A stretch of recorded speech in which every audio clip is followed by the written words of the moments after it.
If you do not disperse, you will be arrested. It's becoming a familiar scene in Southern California.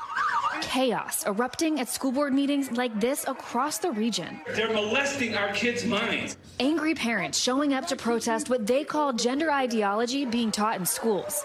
Part of a nationwide trend of self-identified parents' rights groups protesting curriculum dealing with race and the LGBTQ community. This one in Chino in response to a new policy that would require teachers to report to parents if their child wants to identify as non-binary or transgender. They don't inform parents of what's going on. We're looking for the schools to open up and let parents know what's going on with their kids, with their gender identity, that type of stuff. Violence has broken out at 3 separate protests in and around Los Angeles, with Proud Boys, who the Southern Poverty Law Center has labeled as a hate group, or their affiliates, appearing outside at least 3 meetings this summer. This may look like a grassroots movement, but there's a national conservative network fueling the fire, stoking fear in schools nationwide. We are searching. That's why we come in contact with national groups, because we've reached out. Hey, how do you do this? You seem to know. You seem to have experience with it. The proof is in the school boards.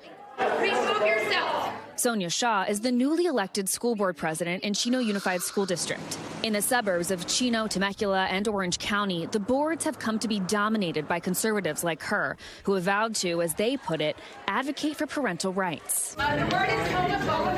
In Temecula, the new school board dropped the K-5 history book over references to gay icon Harvey Milk, the first openly gay man to be elected to public office in California. The board calling him a pedophile, referring to reports that Milk engaged in a relationship with a teenager. I want to talk to the parents in the Temecula School District. The decision was reversed after the governor got involved. And in Glendale, violence led to 3 arrests at a recent school board meeting over whether to designate the month of June as Pride Month.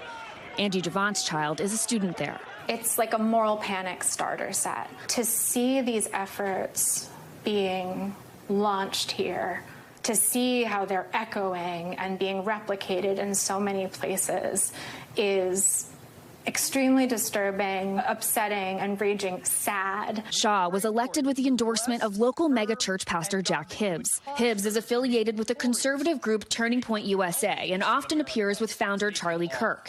He's also a regular on national conservative media and a force in local politics, turning out the vote for conservative candidates and causes. This is a spiritual battle. This is a warfare. This is a rage against breaking up family units. Shaw also signed an online pledge for a group called Moms for Liberty, a national organization that offers model school board resolutions tailored to specific states, with special fill-in-the-blank resolutions for states like California that don't have legislation defining parental rights. Since then, she's introduced a newly passed policy around gender identity. A non-affirming house doesn't mean they're dangerous. Some would say a non-affirming house can actually be more healthy. And one banning any non-government flags from the classroom, like Pride or Black Lives Matter flags. It was causing so much division because they were political agenda flags.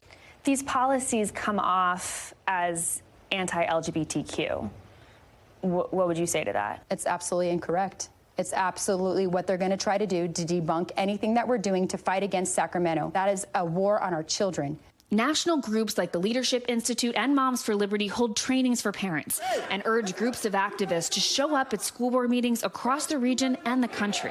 I think there's a national effort to capitalize on fear and use that against parents. Christy Hurst is a mom of 3 students in the Chino School District and co-founder of Our Schools USA, which fights candidates she believes are too extreme. This is not an organic bottom-up movement, it's top-down. And they travel regionally and create chaos, and they intimidate people at these school board meetings. I think that's also a tactic, and it's purposeful to get community members deterred from showing up. He hit me! Children across the country facing this kind of behavior from the adults in charge. Get the out of here! I mean, that's the main point right there. Maura Barrett joins us live in studio, but he just said it, like, all that stuff is happening, and meanwhile, kids are just looking and seeing what their parents are doing, what everybody's screaming about. What else did you find?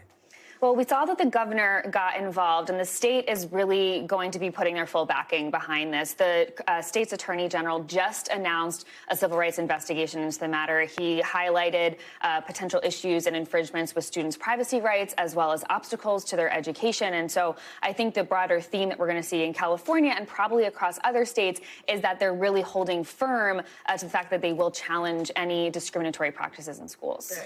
I hate to put you on the spot, but this is happening here in California. Do you see this spreading all throughout the country?